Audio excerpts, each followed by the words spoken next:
Your ridiculous questions are so annoying. I'm not even. I ask questions. I'm a journalist. That's what we do.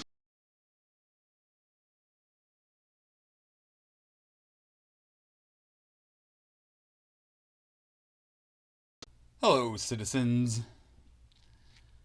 You're going to be looking at the email I wrote to a pro bono civil rights lawyer. After a bit of telling them about myself, how I became interested in citizen journalism as a hobby, we'll quote, "In my very first encounter with Toronto police captured on camera, I uncovered, was the victim of, multiple rights violations, and again on my second encounter, and third, and maybe fourth. I do assert that multiple officers at the 14th Division did violate RSO 1990 CP 15 of the Police Services Act, Section 79, Offenses RE Complaints. No person shall harass, coerce, or intimidate, or attempt to harass, coerce, or intimidate any other person in relation to a complaint that is made under this part." And also 81. Inducing misconduct and withholding services. Inducing misconduct. No person shall induce or attempt to induce a member of a police force to withhold his or her services.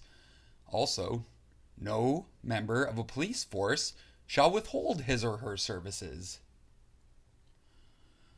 When the complaint process, services, would only be fulfilled contingent on my compelled speech, a violation of 2B, RJR McDonald Incorporated versus Canada, that Section 2B included the right to say nothing or the right to say certain things of the Charter is adequate to establish harassment for another unrelated purpose. Complex sentence structures.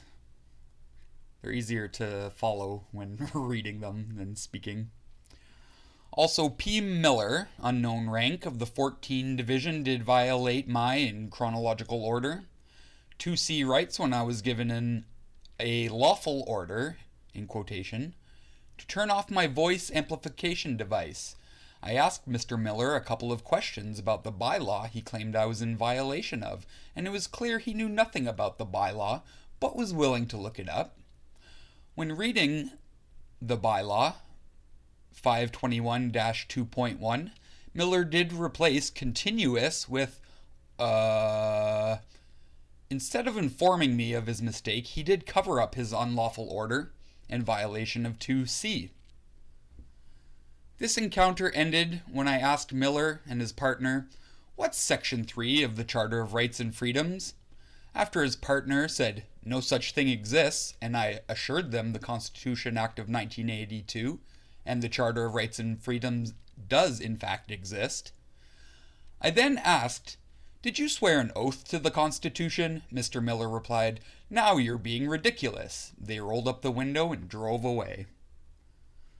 I then conducted an interview with a bystander who informed me of constant harassment and an incident of racial profiling, violation of Section 8, and excessive force. At its conclusion, I continued exercising my rights, and by coincidence, or divine intervention perhaps, I stumbled upon a traffic stop with the same officers. I noted that the location of the stop was causing traffic issues as both the person pulled over and the police were parked illegally. When I asked, or tried to ask multiple times, met with this loose cannon screaming while interrupting, the officer if contravening traffic laws was only justifiable in an emergency situation, I was told to be quiet, to which I replied, "Be quiet? No freedom of speech?" Miller then charged at me and I stood my ground, asking him to de-escalate.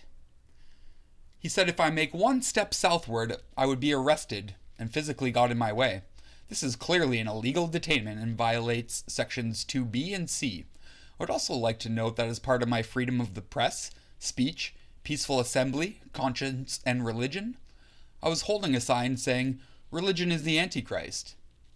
The fourth encounter was an unknown officer, but my recording has the vehicle number.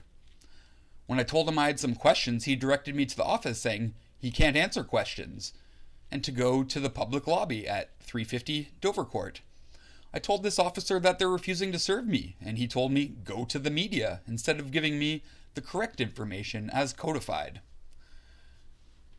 Now the rest of the email is just more about me and explaining why I think they should take my case pro bono, along with the links to the videos that hopefully you've already seen. If I missed anything, which I'm sure I did, please let me know. I really want to hold these cops, not officers, cops, accountable. And just to let you know, these offenses are a year in jail. Up to a year in jail and $2,000 in fines, so we'll see what happens. Stay strong, citizens.